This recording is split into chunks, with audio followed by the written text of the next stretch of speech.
Hello friend, I am doctor Harshad Rawal, MD homeopaths, और मेरी channel में आपका स्वागत है। मित्रों, आज का विषय है छाती में कफ हो जाता है और ये निकलता नहीं है, तो क्या एक दिन में वो ठीक हो सकता है? यस, 100%।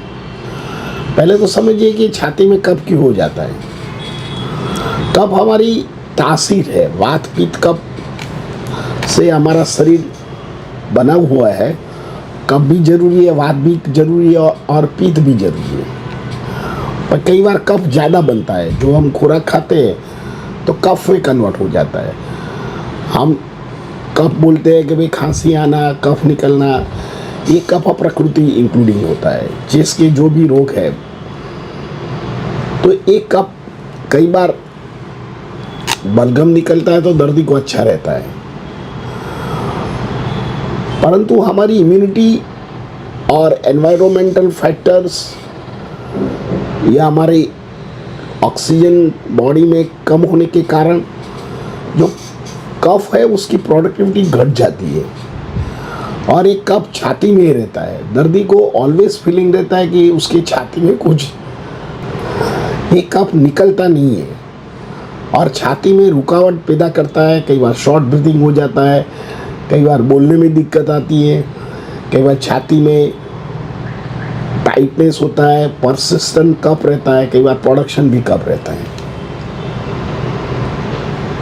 तो एक कफ कई बार हमारा लाइफ को फिजिकली एंड मेंटली डिस्टर्बेंस रहता है और बहुत सारे एंटीबायोटिक, बहुत सारे टेस्ट करने के बाद भी ये कफ नहीं जाता है, क्योंकि हम बहुत सारे एंटीबायोटिक लेते हैं तो ये टेम्पररी बॉडी में सप्रेस कर देता है और दूसरे डॉक्टर के पास जाते हैं तो और भी स्टीरॉयड देते हैं और एंटीबायोटिक देते हैं, तो एक कफ प्रोडक्शन होने के होता नहीं है, पर दब जाता है और उसको थोड़ा भी एनवायरनमेंट मिल जाता है। कई बार गैस्ट्रिक रिफ्लक्स के कारण हो सकता है, कई बार कुछ ठंडा खा लिया, या कई बार कोई दूसरी जगह हमने ट्रैवल कर दिया, या कुछ ज़्यादा एसी में बैठ गए, या कुछ हमको कुछ फ्रीजिंग चीज़, चॉकलेट्स, कुछ ड्रिंक्स ले लिया, तो तुरंत ही परसिस्टेंट कफ चालू हो जाता है। साथ में फीवर भी हो जाता है।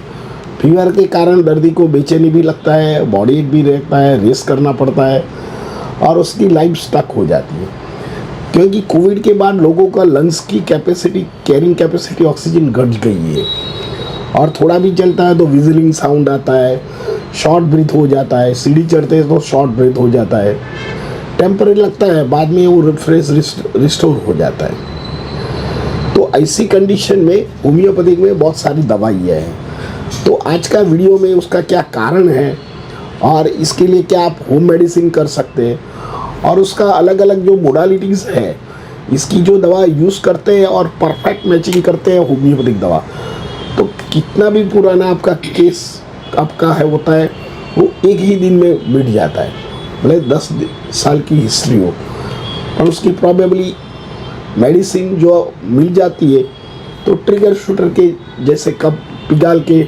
हमारी यूरिन और कफ में निकल जाता है, कई बार प्रोडक्शन भी हो जाता है, तो दर्दी को अच्छा लगता है।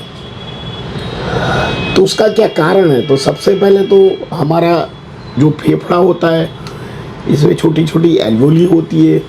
एल्वियोली क्या करता है, जब हम ऑक्सीजन लेते हैं तो ये कार्बन डाइऑक्साइड बाहर धकेलता है और ऑक्सीजन अंदर लेता है, और ये ऑक्सीजन हमारा खून में जाता है और खून में जो भी न्यूट्रिशन होता है ये अलग अलग हमारा शरीर के अंगों में ये डाइटरी चैनल सप्लीमेंट करता है। पर कई बार कफ के कारण ये ऑक्सीजन कैरिंग कैपेसिटी घट जाती है और दर्दी को कफ की प्रकृति हमेशा रहती है। तो उसका एक तो सबसे पहले हमारा क्रॉनिक इन्फेक्शन या वायरल इन्फेक्शन के कारण हमको क्रॉनिक इन्फेक्शन रहता है या कफ रहता है। कई बार हवा में पॉल्यूशन की वजह से या डस्ट की वजह से भी ये हमको एलर्जी कफ रहने की शक्यता रहती है। कई बार एलर्जन कफ होता है, कई बार जो ठंडक होती है या फीवर होती है या कोई स्मेल होती है या स्प्रे की स्मेल होती है या कोई धूप सली सरकती हो, इसके जरिए भी हमको शॉर्ट ब्रीदिंग एंड कफिंग की प्रॉब्लम रहती है। कई बार कोल्ड एरिया में हम जाते हैं, ट्रैवल करते हैं, कई बार जहाँ आइस पड़ा हो, बर्फ़ हो, बर्फीला एरिया हो, वहीं भी कांस्टेंट कफ की शिकायत रहती है। कई बार दर्दी को लंग्स की कंप्लेन और जिसको COPD बोलते हैं, उसको भी ये कफ की परसिस्टेंट कफ और ड्राई कफ की भी शिकायत रहती है। कई बार GARD गैस्ट्रो इसोफेजियल रिफ्लक्ट बोलते हैं। कई बार खाने के कारण वायु बनता है, और वायु बनने के जो हमारा ऊपर ट्रैवल करता है, तो इसके जरिए भी हमको गैस्ट्रिक रिफ्लक्ट के कारण भी ड्राई कफ एंड परसिस्टेंट कफ रहता है। कई बार लंग्स कैंसर होता है, तो ऐसे दर्दियों में भी ड्राई कफ की शिकायत रहती है और फेफड़े में कफ जमा हुआ ऐसा लगता है। कई बार लंग्स में सिस्ट होता हो या फाइब्रोसिस होता है लंग्स में, उनको भी लंग्स की शिकायत दर्दी को रहती है। कफ एंड कोल्ड रहता है और छाती में टाइटनेस रहता है, दर्दी को छाती में दुखता है, सांस लेने में तकलीफ होता है, रेस्टलेसनेस हो जाता है, और कई बार तो काम एंड कोल्ड कफिंग के जरिए उसको पसीना हो जाता है। कई बार इन्फेक्टेड कफ होता है तो उसको हाई ग्रेड फीवर भी आ जाता है, बॉडी एक हो जाता है, स्नीजिंग हो जाता है, और आवाज़ में भी बदलाव आ जाता है। कई बार तो बहुत खांसना पड़ता है, और खांसने से थोड़ा कफ निकलता है तो दर्दी को अच्छा लगता है। कई बार दर्दी बोलता है तो कफिंग हो, कफ करना पड़ता है, बोलने के बाद कफ करे तो इज़ गुड वैली। दर्दी को क्रॉनिक कफ के कारण वो सांस में तकलीफ होती है, शरीर थक जाता है। तो ऐसी कंडीशन में आप होम मेडिसिन क्या कर सकते हैं? तो पहले तो आप हनी एंड लेमन जूस या लेमन वाटर में डाल के 1 चम्मच हनी डाल के और ब्लैक पेपर डाल के आप ले सकते हैं। दूसरा है हनी एंड कॉफ़ी मिक्स करके भी आप ले सकते हैं। तीसरा है हल्दी वाला दूध मिक्स करके, हल्दी में गर्म करके दूध के साथ आप ले सकते हैं। फोर्थ है जो भी खुराक खाते हैं इसमें ब्लैक पेपर डालिए। के बाद ठंडा खुराक है, आप गर्म करते हैं, गर्म तो हो जाता है, ठंडा अंदर रहता है, तो इसमें ब्लैक पेपर डालते हैं तो इससे भी दर्दी को अच्छा होता है। मैं आपको एक मिश्रण बताता हूँ, आप कीजिए घर में और रखिए एक डब्बे में। आप 100 ग्राम हल्दी का पाउडर लीजिए, इसमें 1 चम्मच सौंठ डालिए, 1 चम्मच सिनेमन पाउडर डालिए और 1 चम्मच सौंठ डालिए, सौंठ। ये सबको मिक्स कर दो, बरोबर मिक्स करके एक डब्बे में भर दो। इसमें ब्लैक पेपर भी 1 चम्मच डालने का है। फिर से मैं बोलता हूँ, 2 चम्मच बड़ा हल्दी, छोटी चम्मच सौंठ, छोटी चम्मच ब्लैक पेपर एंड छोटी चम्मच लेने का है सौंठ। ये सबको मिक्स कर देने का है। मिक्स करके एक बॉटल में मिक्स करके भर दो, और इसमें से सुबह में उठ के आपका स्टार्टिंग मॉर्निंग जैसे स्टार्ट होते हैं तो गर्म गुनगुना पानी में ये आधा चम्मच डाल के माइक्रोवेव में गर्म करके धीरे घुट बाय घुट पीजिए, और ये हमारे गले के सरफेस में अड़ना चाहिए। तो ये क्या होता है कि हमारा शरीर में एक उद्दीपक काम करेगा, गर्मी काम करेगा। तो जहाँ भी कफ है, जहाँ भी कफ चौंटा हुआ है, तो यूरिन स्टूल वाटे निकल जाएगा। तुरंत आपको पेट साफ करने के लिए जाना पड़ेगा। ये बहुत अद्भुत प्रयोग है, आप जरूर कीजिए। दूसरा, आपको कफकिंग का प्रॉब्लम रहता है तो ये मार्केट में जो गर्म पानी का बैग्स मिलता है, ये छाती में आप रख सकते हैं, इससे भी दर्दी को आराम मिलता है। कई बार लोग बाम लगाते हैं, बाम लगाना होम्योपैथिक में निषेध है। कई बार आप बाम लगाते हैं दर्दी को अच्छा लगता है, पर ये कई बार लॉन्ग टर्म ये हमारा शरीर के लिए नुकसानकारक है। तो बाम के जरिए आप बेटर है कि अजवाइन जो पानी में डाल के उसकी भाप लीजिए, तो ये भी सब बेटर रहता है दर्दी को। और धीरे धीरे अजवाइन क्या करता है, जो पुराना कफ है उसको रिस्टोर कर देता है, डिज़ोल्व कर देता है, लिक्विड कर देता है, पिघाल के ये यूरिन स्टूल वाटे बाहर निकल जाता है। कई बार प्रोडक्शन भी हो जाता है। और जिन लोगों को स्टिकी कफ रहता है, रात को बहुत खांसना पड़ता है, परसिस्टेंट खांसना पड़ता है, तो ऐसी कंडीशन में उनको गर्म पानी के साथ ब्लैक पेपर डाल के लेने का है। तो ये करने से धीरे धीरे तुम्हारा कफ निकल जाएगा। ये सब मैनेजमेंट है। और इसके लिए आप रेगुलर हेल्दी डाइट लीजिए, रेगुलर एक्सरसाइज कीजिए, प्राणायाम कीजिए, वेट लिफ्टिंग कीजिए, पॉल्यूशन के लिए बचने के लिए मास्क का उपयोग कीजिए। ज़्यादा पॉल्यूशन एरिया हो तो यहाँ से दूर जाइए। जब भी पॉल्यूशन पिकअप आवर्स हो तब वातावरण में मत घूमिए। घर में भी ऐसे पौधे होते हैं, आप देख सकते हैं पिक्चर में, ये ऑक्सीजन जनरेट ज़्यादा करते हैं। तो ऐसे घर में या तुम्हारे आजू बाजू में ये पौधे उगाइए तो ये जनरेटेड ऑक्सीजन।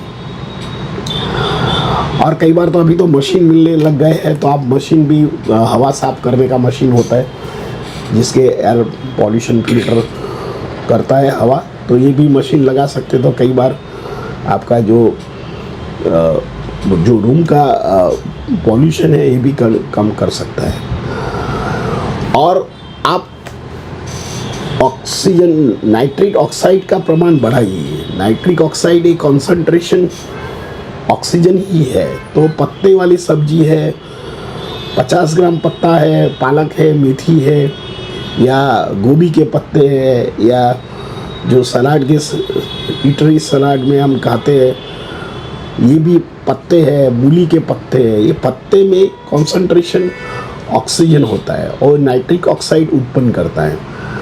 तो ये नाइट्रिक ऑक्साइड सीधा खून में भर जाता है। तो जब हम सांस ले प्रॉपर हमारा कंजम्पशन पूरा नहीं होता है तो ऐसे फूड खाइए, इससे ऑक्सीजन लेवल भी बढ़ता है और शरीर में ताजगी और हेल्दी रखता है। पीपल की छाल भी इज़ ए इम्पॉर्टेंट थिंग। तो ये सब कुछ आप यूज़ कर सकते हैं। और इसके साथ जो होम्योपैथिक में परसिस्टेंट कफ के लिए बहुत सारी दवाइयाँ हैं। सपोज दर्दी को कंटिन्यूस परसिस्टेंट कफ रहता है तो 3 दवा है, जिसमें एकोनाइट है, ड्रोसेरा है एंड ड्राइनिया है।